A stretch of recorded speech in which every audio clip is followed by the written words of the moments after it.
I don't know how about you guys, but I miss the good old days. Yeah, everything felt, I don't know, more real back then. The food was better, air was cleaner, heck, even the orcs were politer.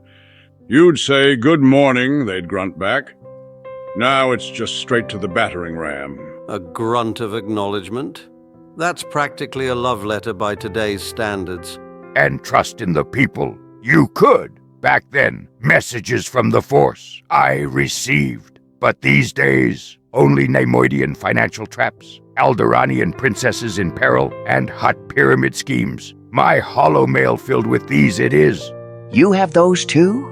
Smuggler's University. A nightmare it is. You know, the more I think about it, the more I wonder if the good old days were really all that good.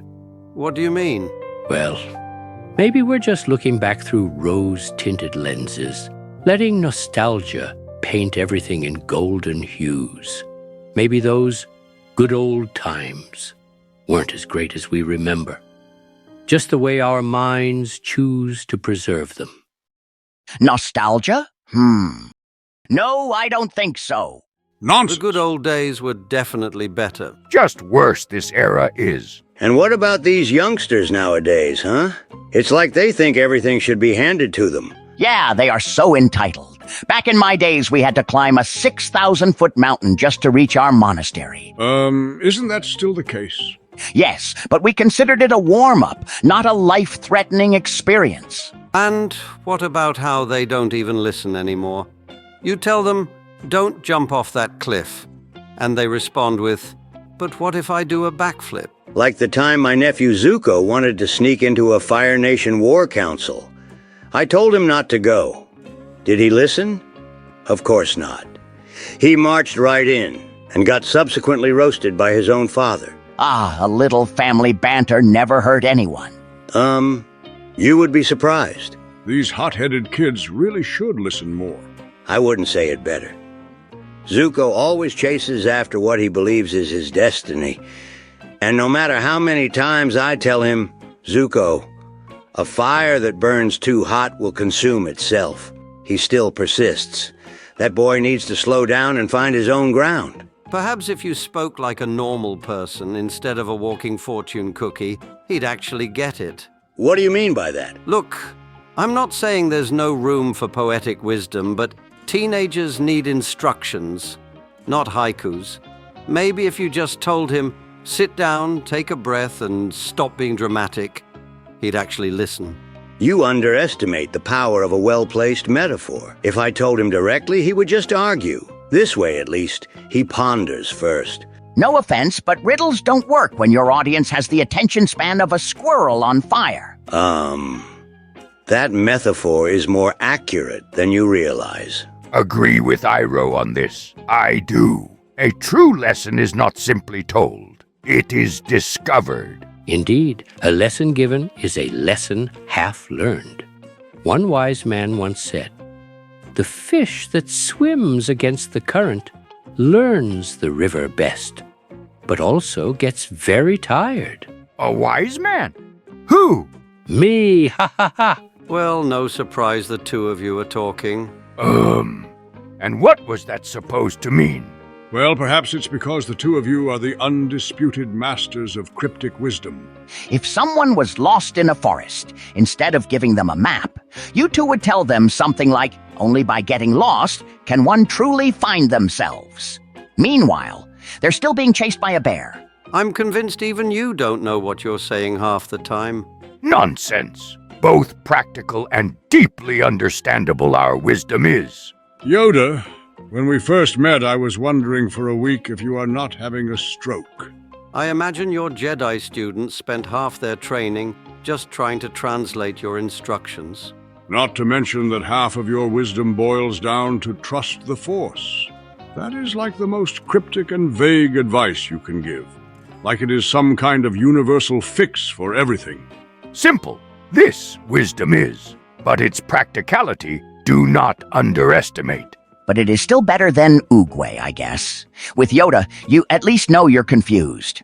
Confusion is merely the soil from which understanding grows. I don't need philosophical agriculture, Oogway. I need clarity. Plus, you don't even tell your students your wisdom half the time. You just sit on your rock, completely silent, probably thinking, how excellent learning opportunity you have just created, while they run around fighting for their lives. Well, what can I say? I love watching drama. Ever considered a career in HR? Seems you're great at letting problems resolve themselves. Forgive me, but I must ask, why this sudden need to question our wisdom? It's not meant as criticism, Iroh. Your wisdom encourages deep reflection, and that is undeniably valuable. We're just saying that our wisdom is simply more applicable and effective. That's all.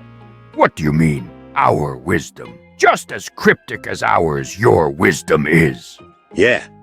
What about that a wizard is never late, nor is he early quote you give us every time you are keeping us waiting? What? That is not cryptic at all. Yeah, that just proves he is bad at keeping time, and that he couldn't care less that he is late. No offense, Gandalf. None taken. It's true after all. Okay, fine. But let us not forget that Wu's wisdom is not exactly direct either. Not direct.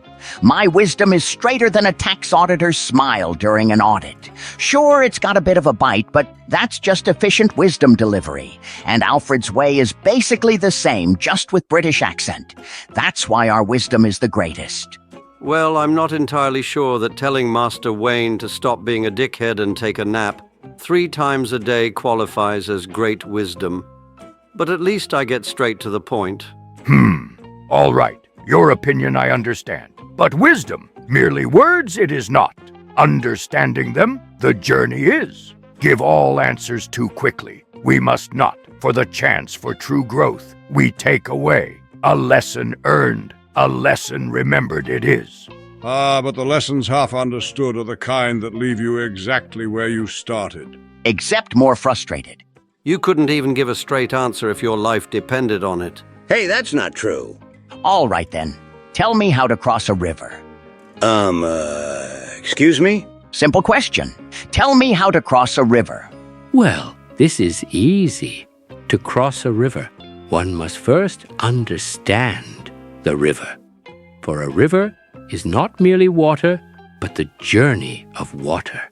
Oh, great, we're starting strong. Straight answer. We said straight answer. Perhaps one must find... no, that's not it. To cross the river? Harder than I thought this is. I swear to Superman, if someone doesn't just say build a bridge, I will jump out of the window. But there are no windows here. Wait, I got it. If we cannot cross the river, we must become the river. Give me a moment, gentlemen.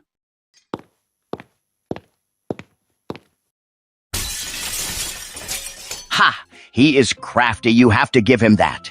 All right, let's hear it. How does one become the river? That is complicated. All right, fine. You got us. We apparently cannot do it. But in our defense? Sound good. At least we do.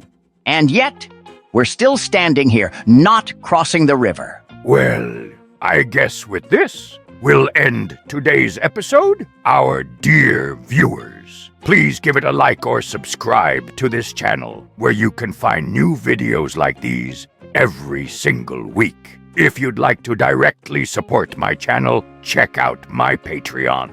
The link is in the description. Special thanks belong to Council Overlord supporters, Sanada, Zach Pugh, Lord Petaris, Antonio Ranza, Toshineko, Lord Vesnan, and Vengeful Destroyer. See you soon, and, as always, for the Republic.